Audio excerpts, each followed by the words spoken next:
वालेकुम, मैं हूँ नादिया अनवर और उम्मीद करती हूँ आप सब खैरियत से होंगे। नाज़रीन, इस तरह की वीडियोस बनाने का मकसद सिर्फ ये होता है कि आपकी नॉलेज और अवेयरनेस में इजाफा किया जाए, ताकि आप जो है अपनी इन्वेस्टमेंट को भरपूर तरीके से कहाँ पर किस तरह से इन्वेस्ट करना है, उसकी आपको एक प्रॉपर गाइडेंस हो। और इसके लिए ज़रूरी है कि आप हमारे चैनल को लाइक करें, सब्सक्राइब करें और बेल आइकन को भी हिट करें, ताकि कोई भी इंफॉर्मेटिव वीडियो आपसे मिस ना हो जाए।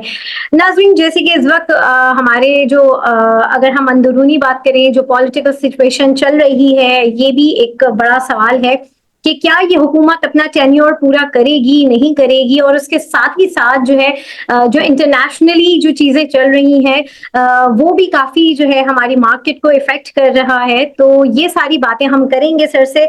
और जी हाँ, आज हमारे साथ प्रोग्राम में जो गेस्ट मौजूद हैं उनके हवाले से मैं बताती चलूँ।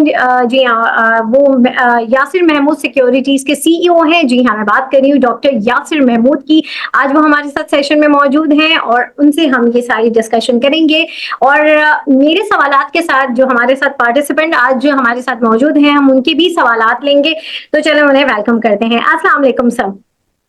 जी वालेकुम सलाम नादिया, आप कैसी हैं? अल्हम्दुलिल्लाह सर, मैं बिल्कुल ठीक हूँ। आप कैसे हैं?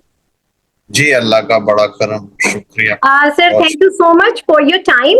और सर, जरा सा ये मुझे बताएं कि ये जो इंटरनेशनल पॉलिटिकल जो है जो इश्यूज चल रहे हैं, किस तरह से आप देख रहे हैं कि वो किस तरीके से जो है इस वक्त वो पाकिस्तान को और खास करके पाकिस्तान की मार्केट को किस तरीके से असरअंदाज करेंगी। क्योंकि इस वक्त जो है अगर मैं देखूं तो एक ये भी हमने देखा कि दुनिया की मार्केट जो है वो इस वक्त डाउन है। तो जो है आपको ये चीज कैसी लग रही है कि पाकिस्तान पे इस पे कैसा असर पड़ेगा? देखिए नादिया, सबसे पहले तो हम पॉलिटिकल इंटरनेशनल इवेंट्स को सेपरेट कर लें और इंटरनेशनल फाइनेंशियल मार्केट्स को, उनका बिहेवियर अगर सेपरेट कर लें तो ज्यादा बेहतर है। आपने बिल्कुल सही कहा कि जी इंटरनेशनल मार्केट्स भी इस वक्त बड़ी स्पिन में आई हुई हैं। प्रैक्टिकली आप इस तरह देखिए कि पिछले एक महीने के अंदर तकरीबन नैस्डैक जो है वो 12% के करीब अपनी वैल्यू लूज कर गया है। और इन एब्सोल्यूट टर्म्स वो कोई अराउंड $3 ट्रिलियन का उसके मार्केट कैपिटलाइजेशन कम हो गई है पिछले एक महीने में।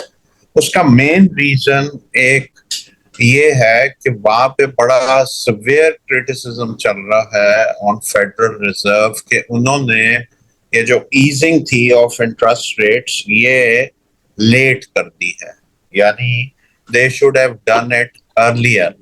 और अब ये जो रिस्पांस आ रहा है ये आ रहा है कि ये इनको इमरजेंसी में करना पड़ रहा है और they have to do it. और अब अगला, पहले था व्यू के 25 बेसिस पॉइंट कम करेंगे, अब आ गया है कि 50 बेसिस पॉइंट तक इनको कट करना पड़ेगा। तो ये एक व्यू रहा है इंटरनेशनल मार्केट्स में कि जब आप लेट कर देते हैं then you have to do it as a emergency thing, तो वो उसके इनिशियल रिएक्शन जो है वो नेगेटिव होता है। और जो वहां पे आप एक बात समझिए कि अमेरिका में जो 1929 का क्रैश आया था ना, जब आज से तकरीबन प्रैक्टिकली 100 साल पहले, तो वो डिप्रेशन हो गया था, रिसेशन हो गया था। उसका स्कार जो है ना, जो फेयर है, वो आज तक अमेरिकन मार्केट्स के अंदर रहता है। तो इस वक्त उनको ये फेयर है कि ये कहीं कन्वर्ट ना हो जाए इनटू अ रिसेशन। इस वजह से वहां पे ये एकदम आप फॉल देख रहे हैं। उसका एग्जांपल आप इससे ले लें कि सिर्फ फ्राइडे के दिन जो जेफ बीजोस थे, उनकी जो वेल्थ है एक दिन में $15 बिलियन उड़ गई है। और वहां के जो फॉर्च्यून 500 लार्जेस्ट इन्वेस्टर्स थे, उनका तकरीबन एक महीने में $134 बिलियन उड़ गया।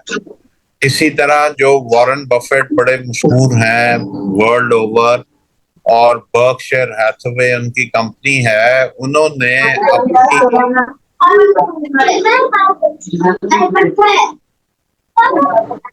प्रैक्टिक आवाज आ रही है आप? जी जी जी सर, आ रही है। उन्होंने अपनी जो एप्पल की होल्डिंग थी वो तकरीबन 50% कर ली है, और इस वक्त वो तकरीबन कहते हैं $275 बिलियन कैश के ऊपर बैठे हुए हैं, और वो यही कह रहे हैं कि ये अनसर्टेनिटी आ गई है। अब एक जमाना तो ये था कि हमारे जो रिलेशनशिप थी विद इंटरनेशनल मार्केट्स उसको हम इनवर्स कोरिलेशन कहते थे, कि जब वहां पे मार्केट्स गिरती थी तो पैसा फ्लो करता था इमर्जिंग मार्केट्स में। बट अब जो आवाज आ रही है ये जी, बीच में ये काइंडली जितने भी हमारे पार्टिसिपेंट्स हैं उनसे मैं रिक्वेस्ट करूंगी कि काइंडली आप लोग अपने माइक ऑफ रखें, इससे जो है थोड़ी डिस्टरबेंस क्रिएट होती है। Thank you. जी सर। वो इनवर्स कोरिलेशन नहीं रही। अब उसी तरह जैसे बाकी इंटरनेशनल मार्केट्स बिहेव करती हैं तो हमारी मार्केट्स भी उसी तरह से बिहेव करती हैं। तो ये एक चीज, और वहां पे एक और फिनोमेना जो हो रहा है अभी, क्योंकि एकदम इंटरेस्ट रेट्स और रिसेशन फेयर, तो जो इंटरेस्ट रेट्स जब गिरते हैं तो उधर बॉन्ड प्राइसेस, जो पुराने बॉन्ड्स इशू होते हैं वो उनकी प्राइसेस बढ़ जाती हैं, और वो रश होता है from equities to treasuries for the fear of recession। तो वो फिनोमेना इंटरनेशनली आप समझिए बैकग्राउंड के अंदर ये फिनोमेना है, और इसके साथ आप ऐड कर दें जो पॉलिटिकल अपहीवल्स आ रहे हैं, इंटरनेशनल वॉर्स और ये अटैक्स वगैरह, उसका एक अपना फेयर है। और ऐसे फेयर के अंदर अमूमन सेफ्टी यानी जो इम्पल्स होती है वो होती है to move toward safe havens, safety की तरफ।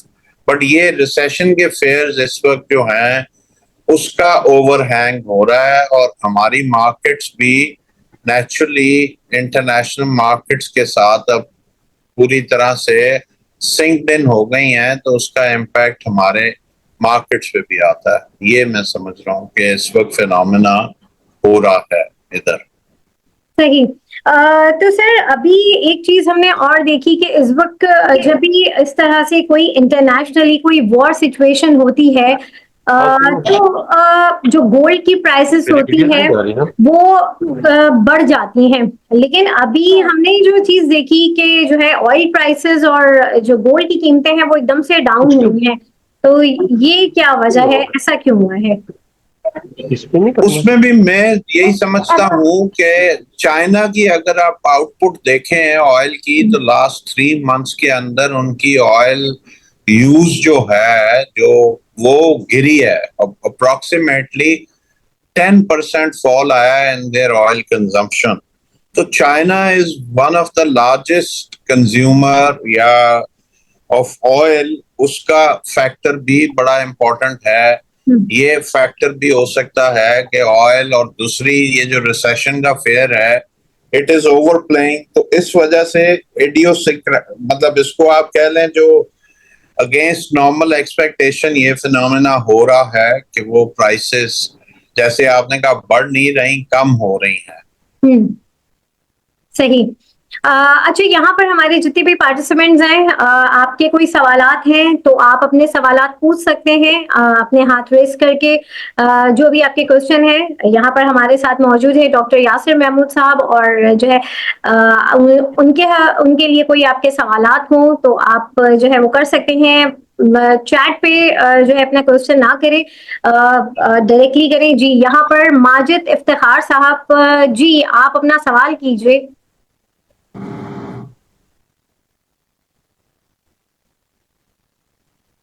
जी डॉक्टर साहब। जी सर, मेरा क्वेश्चन ये था, जैसे आज हमने देखा कि बांग्लादेश में भी आर्मी ने टेक ओवर कर लिया आज, तो आप क्या समझते हैं कि पाकिस्तान में जो हमारी गवर्नमेंट है वो कितनी स्टेबल है? और दूसरा सर मेरा सवाल ये था कि माइनॉरिटी जो शेयर होल्डर्स हैं या जो रिटेल इन्वेस्टर्स हैं उनके लिए क्या एडवाइस करेंगे कि वो मार्केट में भी स्टे करें या वो भी अपनी होल्डिंग को कुछ कम कर लें? तो सर ये क्वेश्चन था मेरा। Thank you. देखें, जो भी इंटरनेशनल नेचुरली वो कंफर्टेबल इवेंट तो नहीं है ना, वो इट्स अ नेगेटिव डेवलपमेंट, तो अफेक्ट तो करेगा सेंटिमेंट को, इसमें तो कोई शक नहीं है। इसलिए और जो हमारी मार्केट इस वक्त बिहेव कर रही है वो मुझे अपेरेंटली कंसोलिडेशन फेज में नजर आ रही है। तो ऐसी सूरत हाल में वो एक अंग्रेजी की सेइंग है, when in doubt get out. तो मेरी सजेशन ये है कि ना आप सारे का सारा बेच दें कि जी बिल्कुल 100% कैश पे आ जाएं, और ना आप बिल्कुल सब शेयर रख लें। आपको इस टाइम पे बड़ा अच्छा स्ट्रैटेजी ये है कि दोनों आप चीजें अपने पास रखें, कैश भी रखें और शेयर्स भी रखें। बेस्ट बेट होगी कि एटलीस्ट आपका 50% कैश, जैसे मैंने आपको कहा कि जी approximately Warren Buffett international markets में इस वक्त कह रहा है मैं 275 बिलियन डॉलर कैश पे बैठा हूं, और ख्याल है कि उसने भी अपनी वेटेज 50% कर दी है। तो it may not be a bad idea कि आप भी अपना कम से कम कैश अपने पास जितना इस वक्त इकट्ठा हुआ, आई एम नॉट सेइंग कि सब कुछ बेच दें 100%, बट जिस हद तक मुमकिन है आप अपना कैश करें, अपने आप को रखें अपने पास। सही। जी, यहाँ पर वसीम साहब है, उनका भी सवाल है। जी, आप अपना सवाल करें वसीम जी। अस्सलाम वालेकुम सर। सर माशाल्लाह बहुत अच्छा आपने कवर किया है जो भी वर्ल्ड इकोनॉमिक इश्यूज चल रहे हैं। अच्छा सर, आज तो मार्केट माइनस थी, तो हमें कल का वेट करना चाहिए, या जैसे अभी आपने लास्ट क्वेश्चन पर अपना रिस्पांस दिया है कि हमें कुछ कैश कर लेना चाहिए और कुछ शेयर रखने चाहिए। एक्चुअली इशू थोड़ा सा ये है कि ऊपर की बाइंग है, तो यहाँ पर अगर हम सेल करते हैं तो 25% तक का लॉस आता है। तो इस सिनेरियो में क्या कहते हैं, कल का वेट करें या कल ओपनिंग में ही पोजीशंस को उधर सेट करें? थैंक यू सर, सच्चा जवाब है कि मुझे नहीं पता कि कल मार्केट ने ऊपर जाना है या नीचे जाना है। बिल्कुल मेरा इसके ऊपर कोई असेसमेंट नहीं है।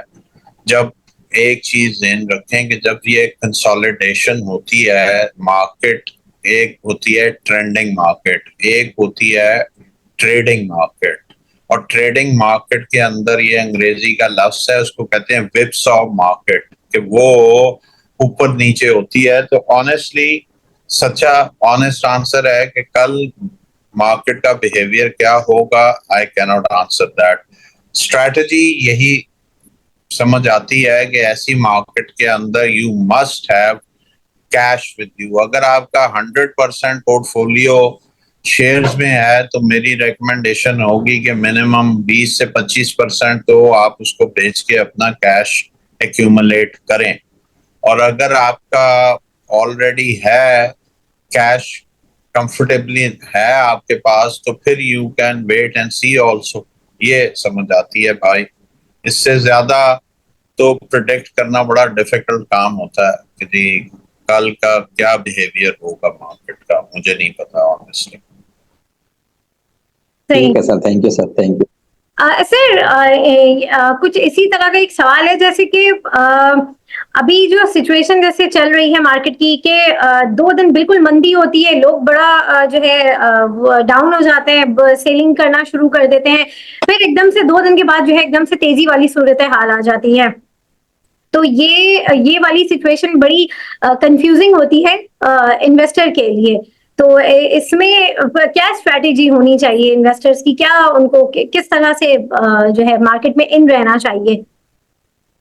नादिया, मेरे लिए भी उतनी ही कंफ्यूजिंग है जितनी आप बाकी इन्वेस्टर्स के लिए है। आपने खुद एक्सप्लेन कर दिया कि 2 दिन ऊपर जाती है, 2 दिन नीचे जाती है। मैं कंसेप्चुअली कह रहा हूं कि ये कंसोलिडेशन फेज है, ये ट्रेडिंग मार्केट है। इसके अंदर आपको जरा पेशेंस, दोनों यानी आप दोनों पोर्शंस अपने पास रखें। हल सिर्फ यही है कि शेयर्स सारे अगर आपके होंगे तो वो अच्छी स्ट्रेटजी नहीं है। आपके पास डेफिनेटली कैश होना चाहिए, और उसको आप अभी एकदम बाइंग सेलिंग के डिसीजंस ना फास्ट करें। इट इज पहले मार्केट का एक बॉटम पता चल जाए, मार्केट का एक कंसोलिडेशन रेंज पता चल जाए, then you should start thinking of employing funds.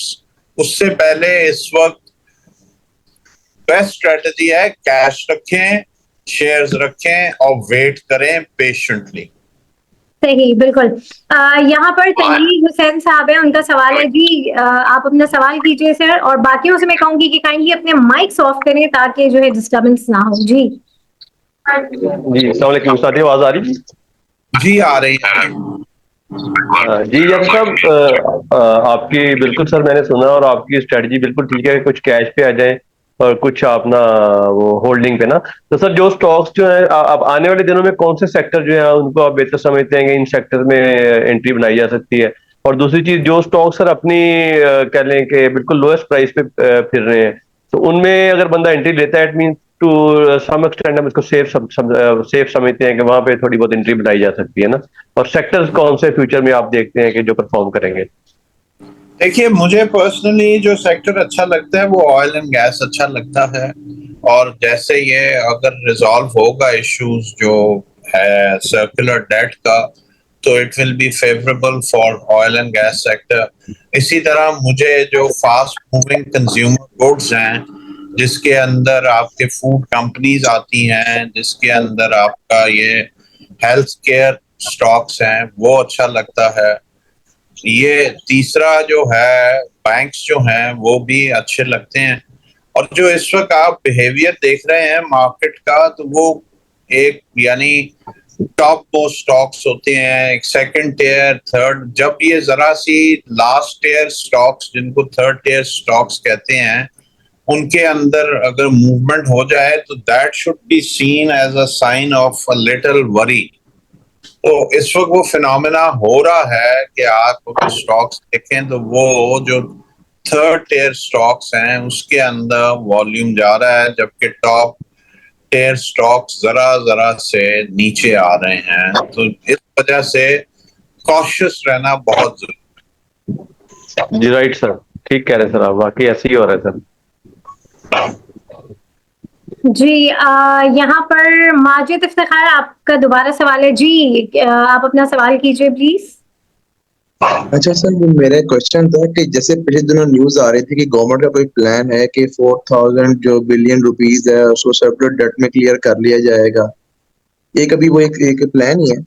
तो इस न्यूज को आप कैसे देखते हैं कि पावर सेक्टर के अंदर इन्वेस्ट करना चाहिए या इसको भी अभी वेट एंड वॉच की पॉलिसी में रखना चाहिए सर? देखिए, एक चीज जो मुझे समझ आती है कि वो जो इस वक्त पब्लिक के अंदर बड़ा प्रेशर हो रहा है कि आप रीनेगोशिएट करें और ये आईपीपीस का, बट गवर्नमेंट जो है वो अपेरेंटली काफी थॉट के साथ ये सोच रही है कैसे कि वो इनका जब सामने एक्सपीरियंस है ऑफ रिकोडेक एंड वो कारकरे जो टर्किश शिप थी, तो वो कोई ऐसा कोहर्सिव स्टेप लेती हुई गवर्नमेंट नजर नहीं आ रही, जो कि आई थिंक अच्छी चीज है। और गवर्नमेंट ये भी यानी कह रही है कि जी हम बैठ के देखते हैं। तो जो जो पॉसिबल परसुएशन के साथ, प्यार मोहब्बत के साथ अगर कोई सेटलमेंट होता है, that will be a good thing. I don't think कि गवर्नमेंट कोई फोर्सफुल या कोर्सिव मेजर्स लेगी, which again is a good thing. It has to be done in a mutually, जिसको हम विन विन फॉर्मूला कहते हैं, उस तरीके से होना चाहिए। ये जीरो सम गेम नहीं बननी चाहिए। तो इस वजह से मुझे लगता है कुछ ना कुछ रेजोल्यूशन इसकी तरफ जाएगा काम। तो उसमें जो अच्छे स्टॉक्स हैं उनको आप अगर खरीदा हुआ है तो you can continue to hold to दो स्टॉक्स। सही। अच्छा सर, ये मुझे बताएं कि इस वक्त जो है, अभी अगर हम करंट सिनेरियो देख रहे हैं तो इसमें जो इंटरनेशनली करेंसी भी डाउन हुई है।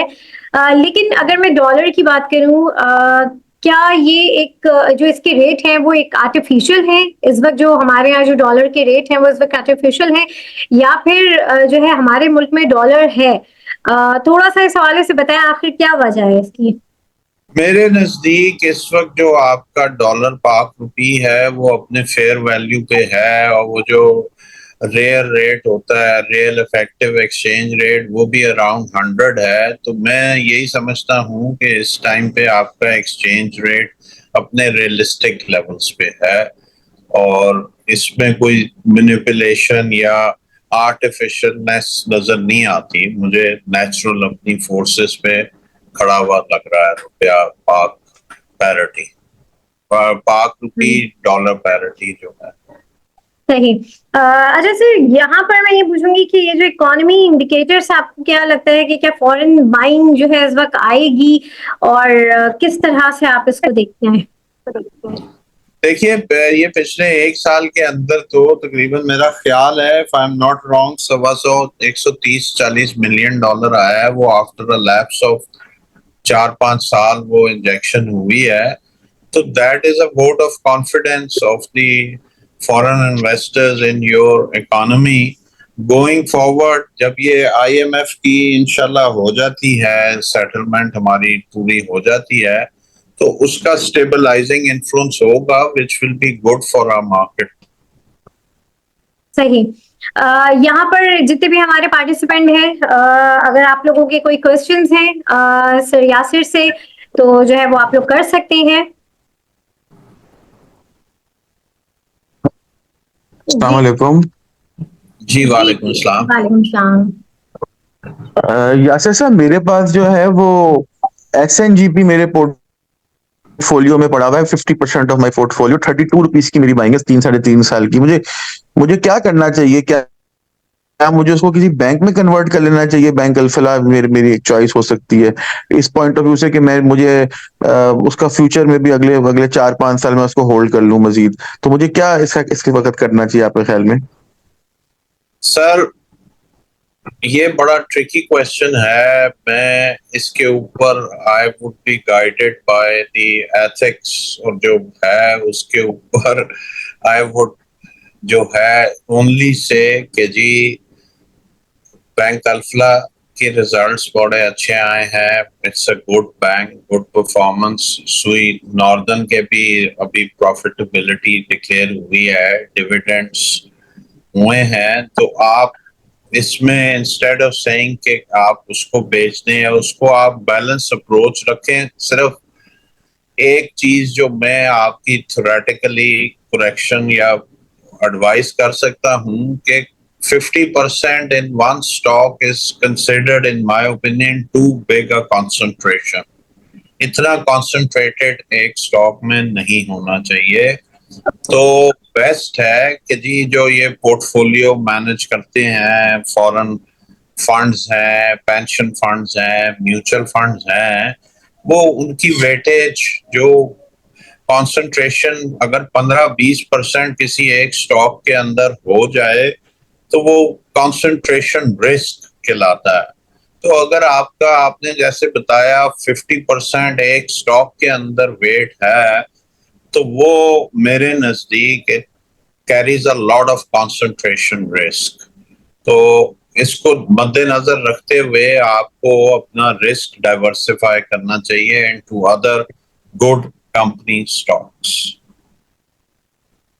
और बैंक अल्फला अगर तमाम बैंक्स में कंपैरिजन करें तो इस वक्त कैसी उसकी, अगर आप एक बैंक में पोजीशन लेना चाहें तो? सर, मैंने जैसे अर्ज की ना कि वो पोर्टफोलियो को आप अगर एक स्टॉक से पूरी वही कंसंट्रेशन गेम दूसरे स्टॉक में आ जाएंगे तो वो फिर आपका अगेन वही रिस्क रहेगा। आप अच्छे कैंडिडेट्स, बेस्ट एडवाइस है कि कोई अपनी जो पूरा पोर्टफोलियो है उसको कॉम्बिनेशन बनाएं, कुछ कैश रखें और कुछ स्टॉक्स को, और यानी बाकी पोर्शन को अपने स्टॉक्स, नंबर ऑफ स्टॉक्स बढ़ा के डाइवर्सिफाई करें। और आइडियली 3-4-5 सेक्टर्स जो आपको अच्छे लगते हैं, उनके जो टॉप लीडिंग कंपनीज हैं, जो नंबर 1 कंपनीज हैं, उसके अंदर उनको देखें टू by those companies. ठीक है, thank you very much doctor साहब। जी माजिद साहब अपना सवाल कीजिए। अच्छा सर, मेरा क्वेश्चन ये था कि जैसे इंटरेस्ट रेट्स डाउन आ रहे हैं तो आप बैंकिंग सेक्टर को कैसे देखते हैं सर? इसके ऊपर जरा एडवाइस कर दीजिएगा कि जैसे, क्योंकि मेरा क्वेश्चन ये था कि अर्निंग तो डाउन आएगी इन बैंक्स की, तो फ्यूचर क्या प्रोस्पेक्ट है इसके अंदर ये बैंक्स का? देखें, एक पहले तो जब इंटरेस्ट रेट्स डाउन आते हैं तो इररिस्पेक्टिव ऑफ सेक्टर्स, जो इक्विटी मार्केट के जो स्टॉक्स होते हैं उनकी वैल्यूएशंस बढ़ती हैं। उसका जो इंटरेस्ट रेट नीचे आते हैं तो पूरी ओवरऑल इक्विटी मार्केट या for that matter any other asset prices increases. For example real estate would also increase and so would equity market shares. तो इस हद तक तो जो स्टॉक मार्केट का ये इंटरेस्ट रेट्स का नीचे आना, उसका पॉजिटिव इम्पैक्ट होएगा। दूसरी तरफ बैंक्स का overall naturally with falling interest rates उनका स्प्रेड कम होगा, जिसका नेगेटिव इफेक्ट होता है ऑन द बैंक्स। तो नेचुरली वो साथ उसके ये भी है कि जब हाई इंटरेस्ट रेट्स होते हैं तो उसमें नॉन परफॉर्मिंग लोन्स का इंसिडेंस बढ़ जाता है। तो ये सैल्यूटेटरी इफेक्ट इसका नॉन परफॉर्मिंग लोन्स के ऊपर भी अच्छा इफेक्ट है, बट थोड़ा सा आप इसको यही देखेंगे कि अर्निंग्स ऑफ द बैंक्स थोड़ी अब उस तरह से नहीं रहेंगी जैसे पहले थी। बट इसमें एक और कंपोनेंट भी है कि जब इंटरेस्ट रेट्स नीचे आते हैं तो जो ट्रेजरी बिल्स में या जिसमें वो इन्वेस्टेड हैं उनकी प्राइसेस बढ़ती हैं, तो वो उनको उस साइड से गेन भी रिफ्लेक्ट होगा। तो ओवरऑल इतना ज्यादा फर्क नहीं पड़ना चाहिए मेरे नजदीक बैंक्स को। सही। यहाँ पर मुनज़्ज़ा आप अपना सवाल कीजिए। अस्सलाम वालेकुम सर। जी वालेकुम अस्सलाम। सर मैंने पूछना था कि आपको ऑटो सेक्टर कैसा लग रहा है? आपको लगता है कि ऑटो सेक्टर बहुत बढ़ चुका है या उसमें एंट्री लेनी चाहिए? अगर कोई ऑटो का है, जैसे मेरे पास JL है 336 रेट के ऊपर है, आपको लगता है कि अगर आज वैसे 331 पे क्लोज हुआ है कि मैं इसे कल एवरेज कर लूं या भी रहने दूं या सेल कर दूं, कि मतलब कि ऑटो का आपको क्या लगता है कि जैसे आजकल के हालात के हिसाब से? देखिए, बाय जो है ना regulations, I cannot comment on individual stocks. Please, इसके अंदर मेरा constraint समझिए कि I will not be able to in a position to answer that question of yours. However, automobile sector के ऊपर overall I can talk, और वो ये है कि इसका last year बहुत ही badly affected था, और बैंक फाइनेंसिंग भी टोटली ऑटो सेक्टर की तरफ कंज्यूमर लोन्स में बहुत अफेक्टेड थी, लोग नहीं कर रहे थे। अब जैसे इंटरेस्ट रेट्स नीचे आएंगे तो जो सेल्स वगैरह पिकअप करेंगी, तो और दूसरा ये भी है कि आपकी अगर डॉलर रुपी पैरिटी स्टेबल रहती है तो वो भी ऑटो सेक्टर को अफेक्ट यानी पॉजिटिवली करेगी। और अगर ये ऑयल प्राइसेस फॉर एग्जांपल और नीचे आती हैं तो इसका भी पॉजिटिव इम्पैक्ट होगा इन टर्म्स ऑफ कि आपकी जो ऑयल कंजम्पशन है वो बढ़ेगी। पीपल जो इस वक्त, ये भी एक डिमांड डिस्ट्रक्शन का फैक्टर है ऑयल की प्राइसेस। तो ओवरऑल आई थिंक कि ऑटो सेक्टर का अफेक्ट न्यूट्रल, मैं इसको न्यूट्रल कहूंगा फ्रॉम यानी रिसेंट एनवायरनमेंट में। मेरी ये असेसमेंट है कि वो जो वर्स्ट था that would be over, but इतना पॉजिटिव भी नहीं है, न्यूट्रल अभी, जब तक आप देखती नहीं कि एज अ ओवरऑल इंडस्ट्री की कार सेल्स वो बढ़ तो नहीं है, बट वो जरा 1-2 महीने डिग्री ऑफ कॉन्फिडेंस आ जाए फिर ज्यादा बेहतर डिसीजन ले सकते हैं आप। Okay, thank you sir, thank you. जी सर बस अब जो है अब हम प्रोग्राम को रैप अप करेंगे और सर जरा सा मेरा एक आखिरी सवाल है उसका ये कि जब मार्केट बहुत ज़्यादा हाई पर होती है तो जो इन्वेस्टर्स हैं उनको क्या स्ट्रैटेजी अपनानी चाहिए, इसके ऊपर आप एक छोटा सा मैसेज जो है वो दें, उसके बाद फिर हम एंडिंग की तरफ जाएंगे। देखिए जी, मैसेज ये है कि stock market is uncertain, part uncertainty is an integral part of stock market. तो आपने जो भी स्ट्रेटजी बनानी है वो दोनों इवेंचुअलिटीज को मद्देनजर रखते हुए बनानी है कि यहाँ से मार्केट ऊपर चली जाए या नीचे चली जाए, तो आपके पास उसका यानी कंट्रोल होना चाहिए। वो मैं कहता हूं कि जो कैश और शेयर है ना, ये दो कारतूस हैं। एक कारतूस एमिनेशन जो है वो आपका कैश है और एक कारतूस एमिनेशन आपका शेयर्स है। आपके पास ये जेब में दोनों कारतूस होने चाहिए, किसी एक एमिनेशन से आप आउट ना हो और बहुत कम इंटरवल पे फ्लक्चुएशंस के अपने ये दोनों हथियार हैं उसको ना चलाएं। वेट करें, एटलीस्ट कोई फ्लक्चुएशन ज्यादा कुछ यहाँ से 10-15% फॉल कर जाती है मार्केट तो फिर कैश इंजेक्ट करें। अभी 1% ड्रॉप पे या आधे % ड्रॉप पे या एकदम अपने कैश को एग्जॉस्ट ना करें। कैश इज किंग, कैश को संभाल के रखिए for greater than expected negative fluctuation.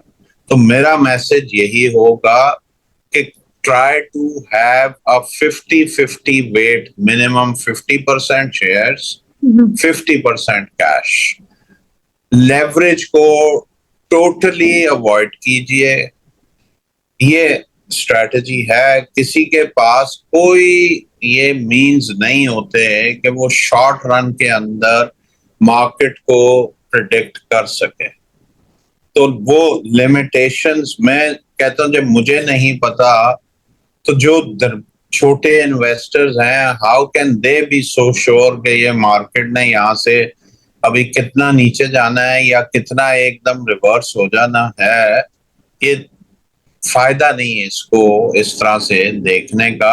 आपके पास दोनों सूरतों में आपकी स्ट्रेटजी बैलेंस होनी चाहिए। सही, बिल्कुल। बहुत शुक्रिया डॉक्टर साहब आपका, और जो है यहाँ पर हमारे जितने भी पार्टिसिपेंट हैं आप लोगों का भी बहुत शुक्रिया। और नाज़रीन, इसी के साथ ही आज के सेशन से मैं आप लोगों से इजाजत लूंगी। आप लोगों से इंशाल्लाह फिर मुलाकात होगी, तब तक के लिए अल्लाह हाफिज। Thank you sir. बहुत शुक्रिया, बहुत शुक्रिया। Thank you.